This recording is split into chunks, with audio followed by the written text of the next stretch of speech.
ಎಲ್ರಿಗೂ ನಮಸ್ಕಾರ. Welcome back to my channel. ಇವತ್ತೆರಡು ಥರ ಚಟ್ನಿ ಪುಡಿ ಮಾಡ್ತಾಯಿದ್ದೀನಿ. ಮೊದಲನೇದು ಕೊಬ್ಬರಿ ಚಟ್ನಿ ಪುಡಿ, ಇನ್ನೊಂದು ಶೇಂಗಾ ಚಟ್ನಿ ಪುಡಿ. ಕೊಬ್ಬರಿ ಚಟ್ನಿ ಪುಡಿಗೆ ಬೇಕಾಗಿರೋಂಥ ಸಾಮಾನು: ಬೆಳ್ಳುಳ್ಳಿ, 2 ಥರ ಮೆಣಸಿನ್ಕಾಯಿ ತೊಗೊಂಡಿದ್ದೀನಿ, ಗುಂಟೂರು ಬ್ಯಾಡಗಿ, ಉರ್ಗಡ್ಲೆ, ಹುಣಸೆಹಣ್ಣು, ಚೆನ್ನಾಗಿ ಒಣಗಿಸಿರೋಂಥ ಕರಿಬೇವಿನ ಸೊಪ್ಪು, ಆಮೇಲೆ ಕಡಲೆಬೇಳೆ, ಉದ್ದಿನಬೇಳೆ, ಕೊಬ್ಬರಿ. ಇದಿಷ್ಟನ್ನು ಹಾಕ್ಬಿಟ್ಟು ನಾನು ಕೊಬ್ಬರಿ ಚಟ್ನಿ ಪುಡಿ ಮಾಡ್ತಿರೋದು. ಉಪ್ಪು.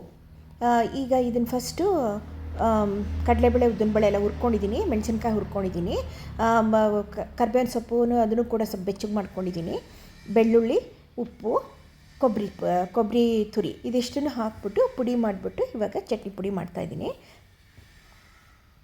ನೋಡಿ, ಚಟ್ನಿ ಪುಡಿ ರೆಡಿ ಆಯಿತು.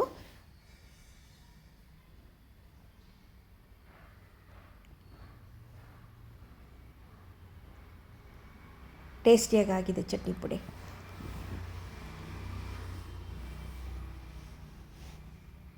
ಈಗ ನೆಕ್ಸ್ಟು ಶೇಂಗಾ ಚಟ್ನಿ ಪುಡಿ ಮಾಡ್ಕೊಳ್ತೀನಿ. ಶೇಂಗಾ ಚಟ್ನಿ ಪುಡಿಗೆ ಶೇಂಗಾನ ಚೆನ್ನಾಗಿ ಹುರಿದು ಸಿಪ್ಪೆ ಎಲ್ಲ ತೆಗೆದು ಇಟ್ಕೊಂಡಿದ್ದೀನಿ. ಅದಕ್ಕೂ ಕೂಡ ಒಂದು ಕರಿಬೇವಿನ ಸೊಪ್ಪನ್ನ ಚೆನ್ನಾಗಿ ಒಣಗಿಸಿ ಅದನ್ನು ಇಟ್ಕೊಂಡಿದ್ದೀನಿ, ತೊಳೆದು ಒಣಗಿಸಿ ಇಟ್ಕೊಂಡಿದ್ದೀನಿ. ಅದಕ್ಕೊಂದು ಸ್ವಲ್ಪ ಜೀರಿಗೆ, ಹುಣಸೆಹಣ್ಣು, ಬೆಲ್ಲ, ಬೆಳ್ಳುಳ್ಳಿ ಪ್ಲಸ್ ಮೆಣಸಿನ್ಕಾಯಿ ಪುಡಿ, ಅಂದರೆ ಕೆಂಪು ಮೆಣಸಿನ್ಕಾಯಿ ಪುಡಿ, ಇದಿಷ್ಟನ್ನು ಹಾಕ್ಬಿಟ್ಟು ಚಟ್ನಿ ಪುಡಿ ಮಾಡೋದು. ಇದೆಲ್ಲನೂ ಈಗ ಮಿಕ್ಸರ್ಗೆ ಹಾಕ್ಕೊಳ್ತೀನಿ. ಹಾಕ್ಕೊಂಡು ಇವಾಗ ತರ್ತರಿಯಾಗಿ ರುಬ್ಕೊಳ್ತೀನಿ. ತುಂಬ ನೈಸಾಗಿ ಮಾಡಿಕೊಂಡ್ರೆ ಎಣ್ಣೆ ಬಿಟ್ಕೊಳ್ಳುತ್ತೆ ಇದು ಶೇಂಗಾ.